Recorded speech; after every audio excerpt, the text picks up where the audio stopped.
Bonjour à tous les amis, j'espère que vous allez bien, c'est Abdou de Flippies. Dans cette vidéo, je vous explique comment devenir un prof de FLE inoubliable. Pourquoi ? Parce qu'on m'a souvent fait des éloges sur ma façon d'enseigner, etc., ma façon d'être et tout. Et en gros, j'ai fait une petite compile pour vous donner des petites astuces ou des choses à faire si vous souhaitez devenir inoubliable. Maintenant, c'est quoi le but de devenir inoubliable ? Inoubliable, c'est peut-être pas le bon adjectif, de devenir cool comme prof. C'est que moi, personnellement, je vais vous raconter une toute petite histoire, vraiment pas très longue. J'ai travaillé dans une alliance française, je me suis fait virer.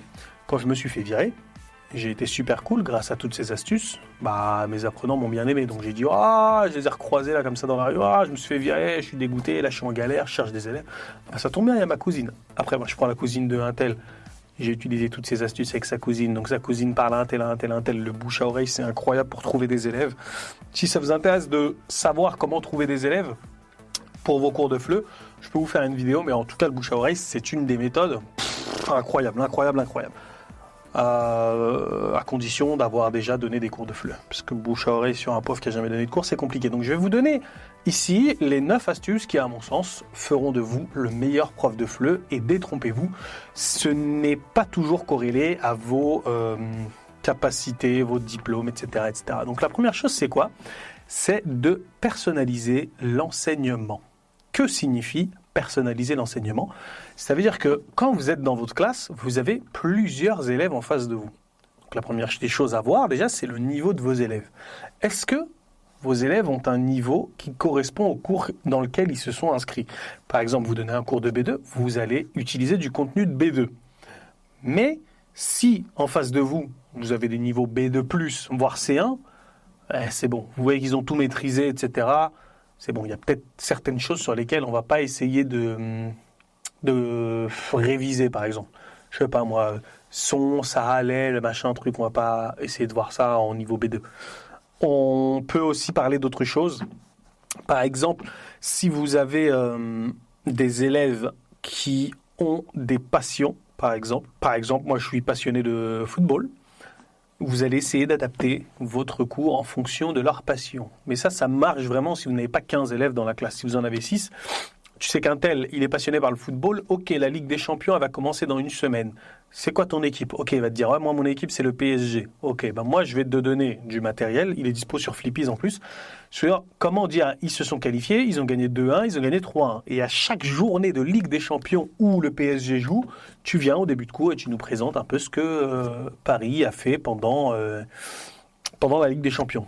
La plupart des élèves s'en foutent royalement, mais ce qui est bien, c'est que quand il fait ça, il a préparé des petites questions et ça permet un peu de gamifier, de rendre intéressant sa présentation. Donc, ok, là j'ai 3 questions. J'ai 3 questions à vous poser. Alors, qui a marqué le but contre truc ? Et après, ils vont essayer de dire quel joueur a marqué, etc. Ou parfois, il parlait de la nationalité des joueurs. Par exemple, il va dire Kylian Mbappé, international français, a marqué un but. Et après, il va dire une sorte de quiz. Qui a marqué ? Quelle est la nationalité du premier buteur contre la Lazio ? Et le premier qui dit Kylian Mbappé, il gagne un point. Et voilà, c'est des activités plutôt sympas, basées sur les loisirs des élèves et sur sur les choses qu'ils aiment. Donc voilà, tu peux en faire un sur le foot, tu peux en présenter un autre sur la gym, etc. Moi, il y en avait une qui aimait la gym. Elle aimait le yoga, pardon. Et en travaillant l'impératif, elle devait demander aux gens de faire des positions de yoga. Lève le bras, baisse la jambe, etc., etc. C'est le jeu de la statue, il est aussi disponible sur Flippies. Bref. Ensuite, vous avez utilisé des supports variés. En fonction des élèves que vous avez, il y a des supports qui vont plus fonctionner que d'autres. Moi, dans un souci d'équité, j'essaie de vraiment varier tous les supports. S'il y en a qui sont branchés musique, ne vous inquiétez pas, ils auront de quoi parler musique ou de quoi pratiquer de la musique ou de quoi écouter des chansons françaises dans le cours.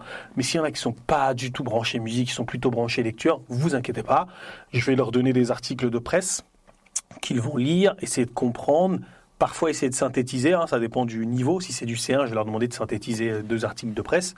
Et aussi, pourquoi pas, télécharger une application pour lire des articles de presse en rapport avec leur passion. L'application, elle s'appelle Flipboard. Et ça, vos apprenants vous remercieront de tout ça. Après, vous pouvez aussi intégrer des séquences filmiques. Ça veut dire que ça peut être des extraits de films ou des scènes de films qui sont disponibles en fait sur Internet. Et le but, en fait, c'est de parler de cinéma, mais en rapport avec le thème que vous enseignez. Moi, par exemple, j'ai pris une séquence filmique dans l'unité 12 des réseaux sociaux. C'est sur la série Detox, qui est disponible sur Netflix.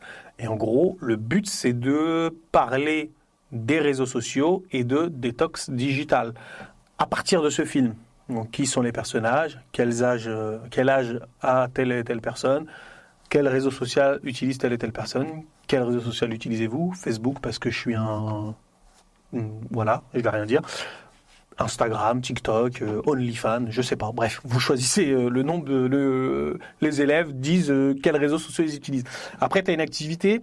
En fait, cette activité, elle est cool, tu vois. Il y a une autre activité qui suit le truc de détox. En fait, c'est quoi? C'était mieux avant ou après la détox. Et là, tu as plein d'activités, plein de choses. Par exemple, discuter avec des amis, dîner avec un ami qui reprend le vocabulaire appris pendant les 11 unités précédentes. Donc voilà, essaie d'utiliser des films, des chansons, si tu peux même des articles de presse. Et le plus important, c'est des jeux. Si tu peux en intégrer, franchement, c'est cool. En général, les gens aiment jouer et les gens aiment s'amuser. J'ai jamais vu quelqu'un dire « Putain, je m'amuse, ça fait chier, j'en ai marre de m'amuser, j'ai envie de galérer un peu. » Non, j'ai jamais vu ça. Donc, utiliser des jeux, ça peut être vraiment, vraiment super cool. Après, la diversité de ces supports, hein, ça peut soit attirer l'attention, retenir l'attention de vos apprenants, soit parfois la faire baisser selon l'intérêt qu'ils ont pour ça. Moi, je vous recommande de vous renseigner sur le VACOG, ça s'écrit VAKOG, et vous verrez plus ou moins comment différencier vos activités en fonction du type d'apprenant que vous avez en face de vous. Troisième conseil, troisième astuce, ce serait quoi?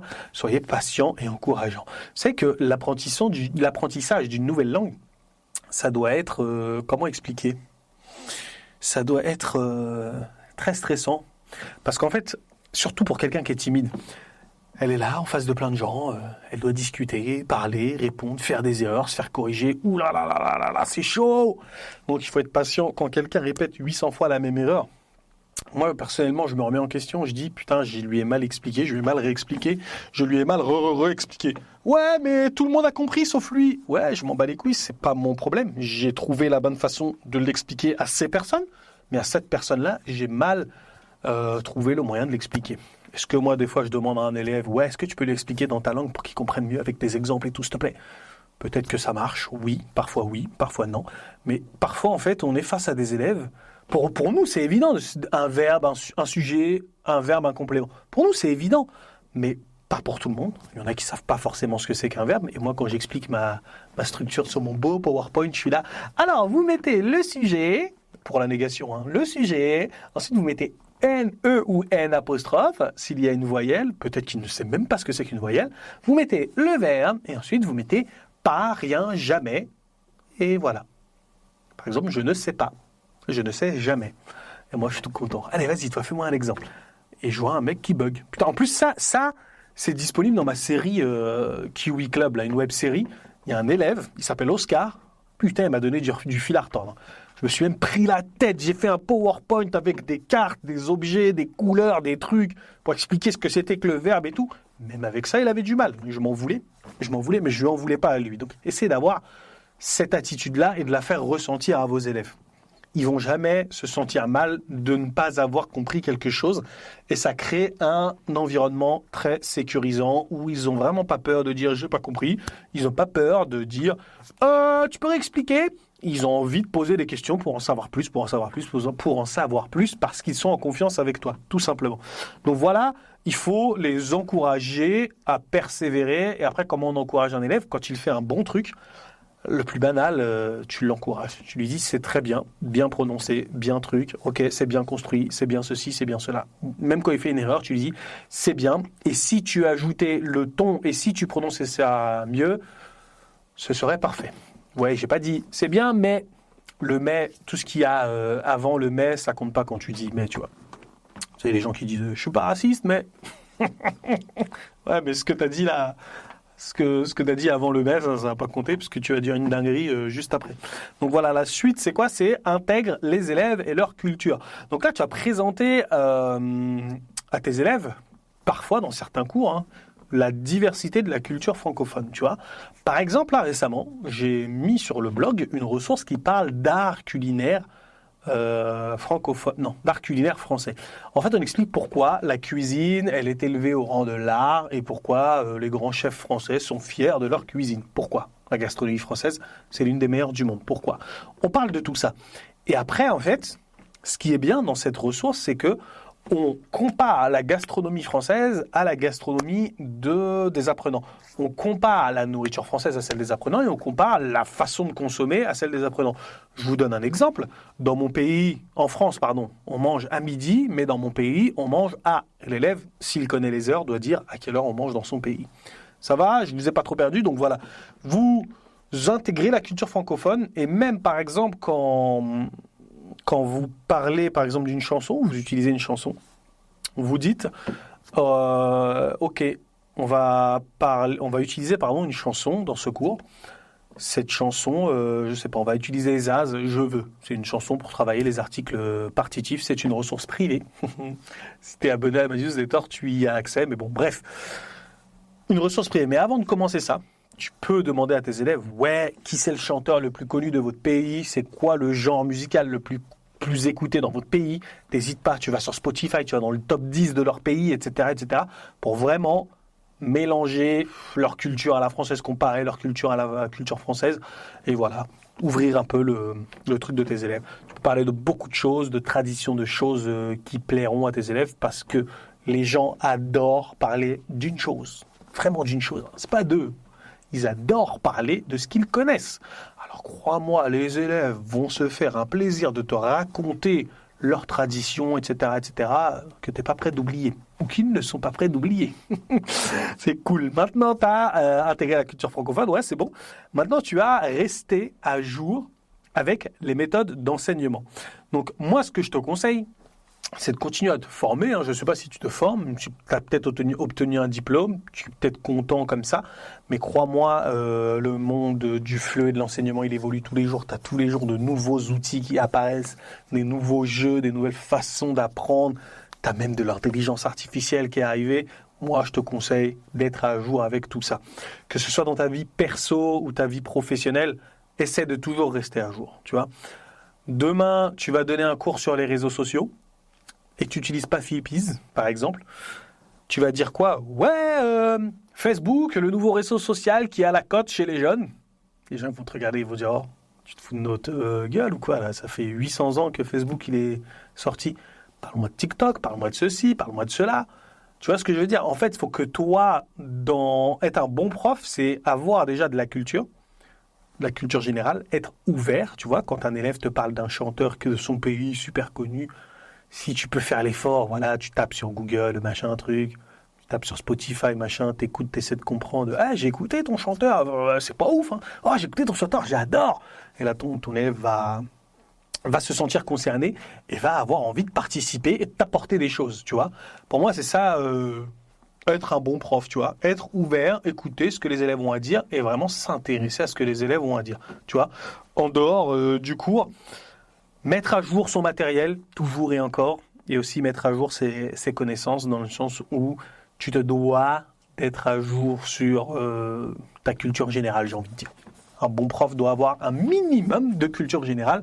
Peut-être pas pour les niveaux débutants, mais pour les niveaux avancés, t'as pas de culture générale, t'es mort dans le film, t'es foutu, t'es mort. Voilà. Pour les méthodes, après, tu sais, pour rester à jour avec les méthodes, c'est quoi ? Moi, je te conseillerais peut-être 5 ou 6 sites. Le premier site, c'est les experts FLE.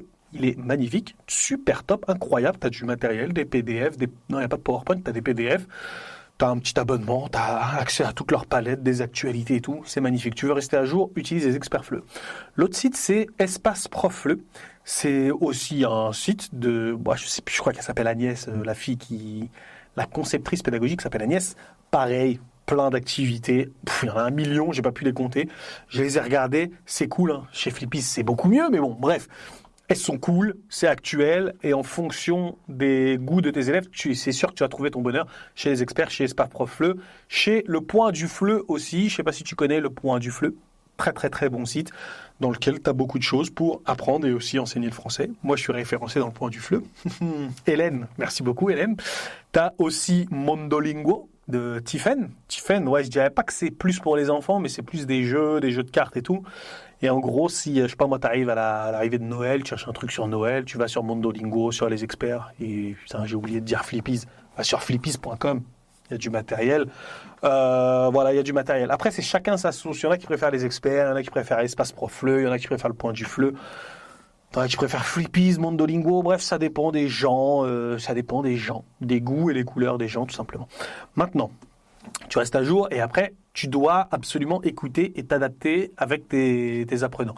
Parfois, tu as des élèves qui vont te dire des choses avec la parole ou avec des gestes.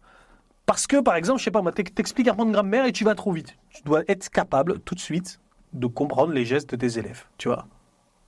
Ils ont des têtes de... Oh, ils regardent, là, ils cherchent. Ou alors, ils se parlent entre eux en mode, ah, t'as dit quoi? Il a dit, ouais, j'ai pas compris. Faut que tu saches tout de suite les rassurer en leur disant, ouais, ça, je vais vous le réexpliquer tout de suite. Vous inquiétez pas, je leur explique tout de suite. Là, je l'explique pour les gens qui ont capté, mais je vais vous le réexpliquer dans votre langue ou je vais demander à quelqu'un de le réexpliquer. C'est vraiment capital pour moi de prendre en compte les gestes ou les paroles que font tes apprenants en fonction de la compréhension de tout ça en fait. Et après, tu sais, tes apprenants vont, vont peut-être évoluer à un certain rythme, mais tu as peut-être des mots ou des concepts grammaticaux qui ne seront pas forcément acquis, tu vois. Par exemple, tu vois que les articles partitifs, moi je sais que les articles partitifs n'existent pas en espagnol.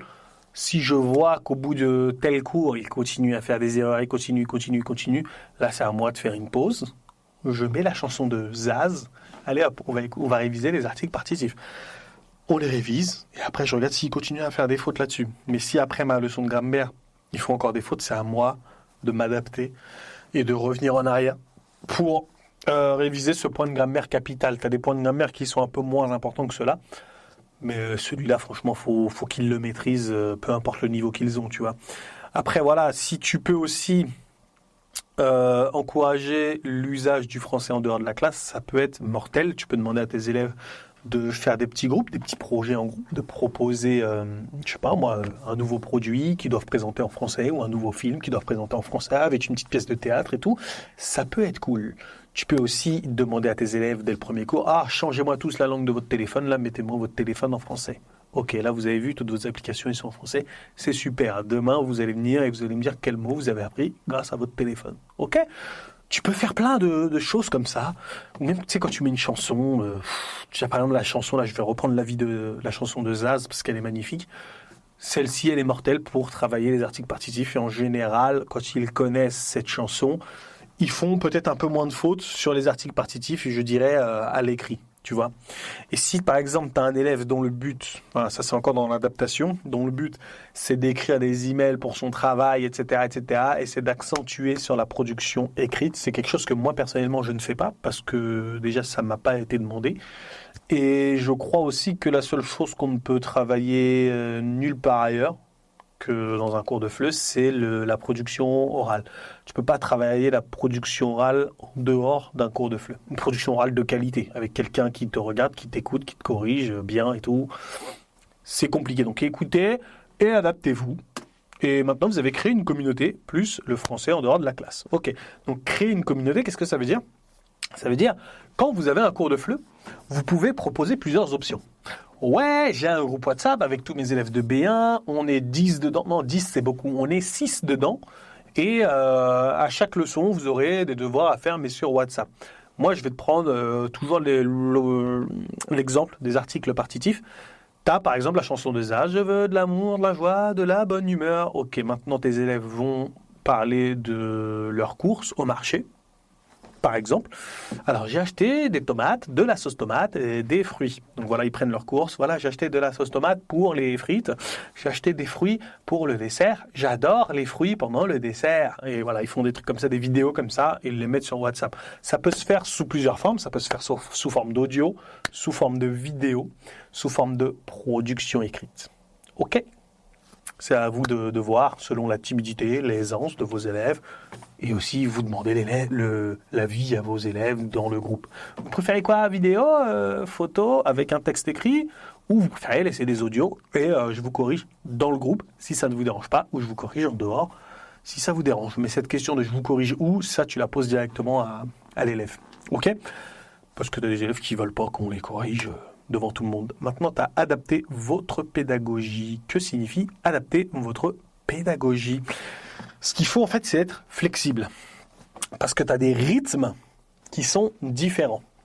Toi, tu as prévu ton truc. Ouais, en 2 semaines, ils ont maîtrisé ça, ça et ça. Mais pour maîtriser les articles partitifs, ils ont besoin de jouer à des jeux.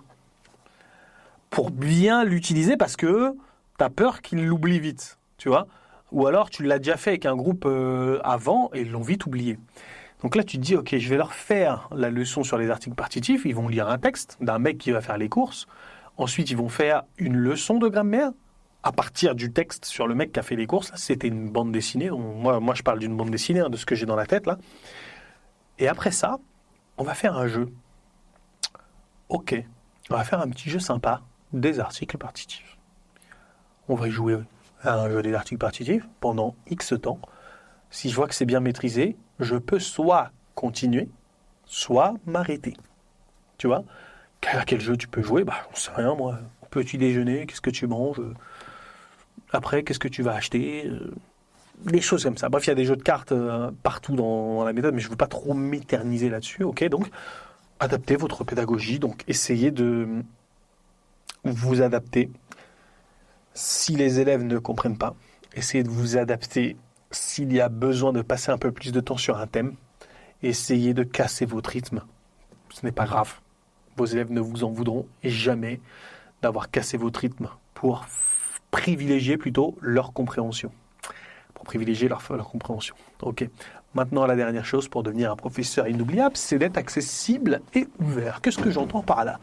Parfois, on a des élèves dans notre classe qui ont honte de nous demander certaines choses. Parfois des choses qui sont légitimes, qui peuvent aider tout le monde, mais ils ont honte. Ouais, j'ai du mal à comprendre le français, qu'est-ce que tu me proposes pour mieux comprendre le français? Toi, tu vas peut-être lui proposer, regarde le podcast là qui raconte des histoires aux enfants de 3 ans, ça va t'aider parce qu'ils parlent doucement, ils articulent, etc., etc. Et lui, il aura peut-être honte de demander ça devant tout le monde, ou peut-être qu'il sera timide. Donc la seule manière de t'avoir et te demander ça en cachette, c'est soit par mail, soit par WhatsApp, soit directement à la fin du cours ou au début du cours parce que la personne arrive avant. Moi, je te conseille vraiment d'être disponible. Sois disponible. Je sais que oui, tu as une vie, tu as des trucs à faire. Moi aussi, des fois, j'avais envie de mourir parce qu'il y avait la Ligue des Champions. Mais moi, je suis un gentil dans l'âme. Tu vois, j'arrive pas à dire non. Enfin, si, j'arrive à dire non, qu'on me casse vraiment les pieds. Mais le mieux, c'est d'aider les gens. Et crois-moi que pendant ces petites apartés, moi-même, j'ai appris beaucoup de choses. J'ai appris qu'il y avait des séries qui existaient. J'ai appris plein de trucs. Pourquoi? Parce que j'ai été disponible pour mes élèves. Et crois-moi, j'en reviens au début de la vidéo, quand tu es disponible pour tes élèves, ils te le font savoir quand tu as besoin d'eux. Oui, je donne des cours particuliers, c'est la crise. Si vous connaissez des gens qui cherchent des cours particuliers, qu'un prof et tout, préparation de DELF, de DALF, ou je le fais passer du A1 au B1 en intensif et tout, vous lui dites qu'il m'appelle et voilà. Ou qu'il m'envoie un email. Et crois-moi, les élèves sont beaucoup plus motivés à t'aider. Déjà, toi, tu vas plus oser leur demander ça quand tu es gentil avec eux, plutôt que quand tu n'as pas le temps. Ah, laisse-moi tranquille, j'ai pas le temps, tu te démerdes. Non, ça marche pas comme ça. Eux, ils vont être plus OP pour t'aider. Ils vont plus se souvenir de toi parce que tu vas peut-être leur donner des astuces qui vont leur servir toute leur vie ou qui vont ressortir à d'autres gens. Donc, sois disponible et sois gentil. Est-ce que ça t'intéresse d'enseigner le FLE aux débutants en t'amusant? Je te mets une unité 1 disponible gratuitement dans la description. Tu as tout ce qu'il faut, des jeux, du vocabulaire, de la grammaire, etc., etc. Et si tu veux aller plus loin, tu as la méthode complète. Tu as 12 unités complètes avec plus de 120 jeux, plein de vidéos de formation, une communauté qui s'aide dans les commentaires et tout. Franchement, c'est magnifique. Je te laisse aller en description si tu veux aller plus loin. Allez, c'était Abdou. On se dit à très bientôt. Peace!